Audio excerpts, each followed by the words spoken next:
dedicated to southern and eastern Kentucky. This is WYMT Mountain News at 5:30. Good evening and thanks for joining us. I'm Macy Marie. It's one of our most basic needs, health care, and today city officials in Pineville are making sure people in the community have reliable access to health care now and in the future. WYMT's Justin Case is at an event outside the Southeastern Kentucky Medical Center where a major announcement was just made. Justin? You're right, Macy. A major announcement indeed. This hospital, which used to be the Southeastern Kentucky Medical Center, is now owned and operated by the city of Pineville with a new name in place. But first, this celebration is called the 501 celebration, where they hope to have 501 people in attendance. And I was curious, why 501? Well, apparently, I was told by city officials that 5:01 p.m. today is when the gag order was lifted and they could make the announcement and finalize the deal in front of a crowd of hundreds of people. Now, I am told that this has actually been in the works. Remember, last week, city officials were trying to work with the ownership group here to see if they could take control, but apparently that fell apart. They came back to the table, and that's when they were able to negotiate this further. But we began reporting on financial issues surrounding the previous ownership group of the hospital around Christmas time of 2018. But today, the hospital is moving in a new direction, one that city officials say will provide stability to health care in this region. As a 501 today, I'm happy to announce that this hospital is back in the hands of this community, and local folks will now be making decisions on this hospital. Now, the next step in all of this is what I'm told is that the next step is to pay all of the employees back pay. Apparently, there are a lot of employees at this hospital who still have missing paychecks, still have not been paid for all of the work that they've done for this hospital. So Maiden says that is the next step. He also couldn't comment on a few other things. He says that there is a new partnership he's working on to get more services, new services to the hospital, and we should expect to see that in the very near future. But I'll have much more coming up in the announcement today on Mountain News at 6. Macy? All right, thank you, Justin. And of course, we'll keep following this story both on air and online in the coming days.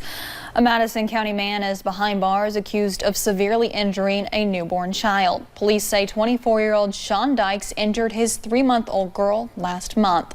The infant had nearly 30 bone fractures to her skull, ribs, and arms. Dykes reportedly told officers he has multiple personality disorder and went into a rage. In a different case, Dykes is also accused of pushing the girl's mother to the floor and strangling her. Dykes is being held without bond.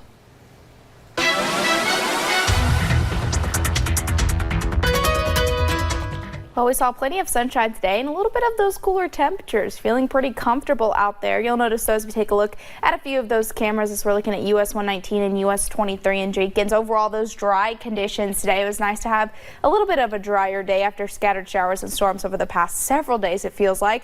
72 degrees right now in Jackson, those sunny skies and those dew points very, very dry outside. So it's actually feeling like 72 degrees, calm winds. Overall, just some great conditions to be outdoors this evening. Low to mid-70s across much of our area here in eastern Kentucky. It's finally feeling like spring, even though we're getting pretty close to summer here. But satellite and radar over the past several hours, you'll notice that haven't had to deal with any of those rain chances or really haven't had to deal with many clouds today as well. Good news is that continues overnight and into your Tuesday. Bad news is, well, we're going to see those scattered rain chances return pretty quickly. But if you're thinking about getting out this evening, it's going to be a great evening to get out and grill, maybe sit on the porch, hang out. We're going to be in those 70s with those perfect conditions. But like I said, enjoy it now while you can, because we're going to bring back a soggy pattern into the mountain by the middle and the end of the work week. I'll have a look at that full forecast coming up in just a few short minutes. Macy. All right, thank you, Paige.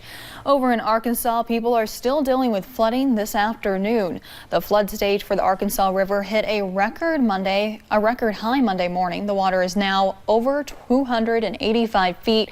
That's almost 2 feet above the old record. More than 24 people are out of their homes and are told It's all due to record flooding. People there are expecting even more rain this week.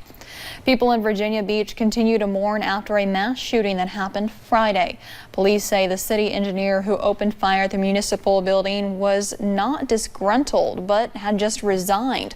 The community is still remembering the 12 people who died, among them the owner of a nearby pizza shop, who says 8 of the victims were regular customers. We know at least 8 of the victims. They used to come here all the time, having a lunch with us.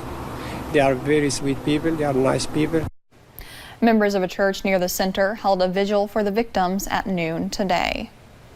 A Johnson County teen won the state competition for Doodle for Google, and now she is heading for nationals. WYMT's Lauren McCourt sat down with Katie Wells to talk about her inspiration behind her drawing.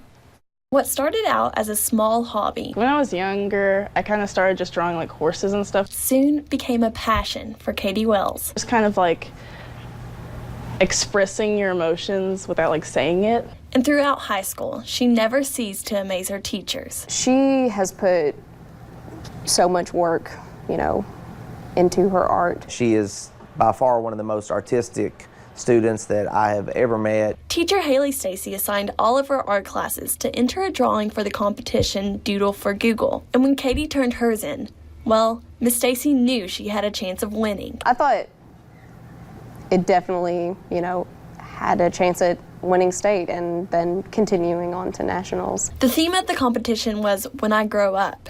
And so for Katie, that was helping create a better world. A bunch of little Katies just doing a bunch of things that I really care about. From bettering the environment. This Katie's helping out the ocean and the ecosystem. To building skyscrapers. This Katie's building like architecture, because that would also be something really cool I'd like to get into. There isn't much this girl can't do or paint in Johnson County. Lauren McCourt, WYMT Mountain News. If Katie does win, she'll get a $30,000 scholarship as well as $50,000 worth of technology for her school. To vote for her drawing, you can visit our website, WYMT.com, for some more details on that. Actor Kevin Spacey was back in court today. The House of Cards star is accused of groping an 18-year-old busboy at a bar in Massachusetts in 2016. A judge has ordered footage from the bar to be turned over. It's unclear if that video was shown or released in court. Spacey pleaded not guilty to charges back in January. His attorney says the accuser deleted texts that would benefit Spacey's defense. Some Kentuckians will soon be honored in Europe. The Kentucky National Guard will be represented at the 75th anniversary of the invasion of Normandy. The Guard is flying 30 airmen and 2 of the C-130 Hercules airplanes to France. There, it will drop paratroopers over Normandy as part of the reenactment of D-Day.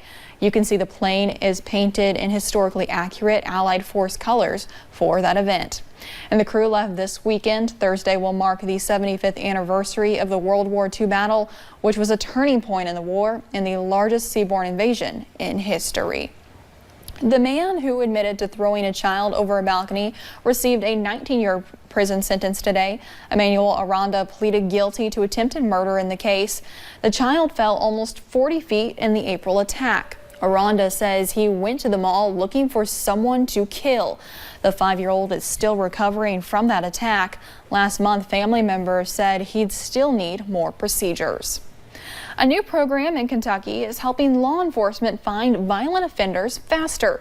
It's an FBI database that uses more than DNA to connect people. This is the first database that is able to connect behaviors. The technology is being used for police who run across unusual cases and are able to plug them into the system and see if anything else matches the characteristics of that crime. But what's important to us is that we seek justice for everyone, and we don't let one impediment stop us from seeking justice. Tonight at 11, find out how it works and why it's taken so long for Kentucky to start using that technology. And coming up on Mountain News at 5:30, a new study looks at poisonings from liquid laundry pods. Hear more about dangers for kids and even adults. And we have one more day of sunshine before showers and storms return back to the forecast. A few of those could be on the strong to severe side as well. I'll have those details coming up in just a few short minutes.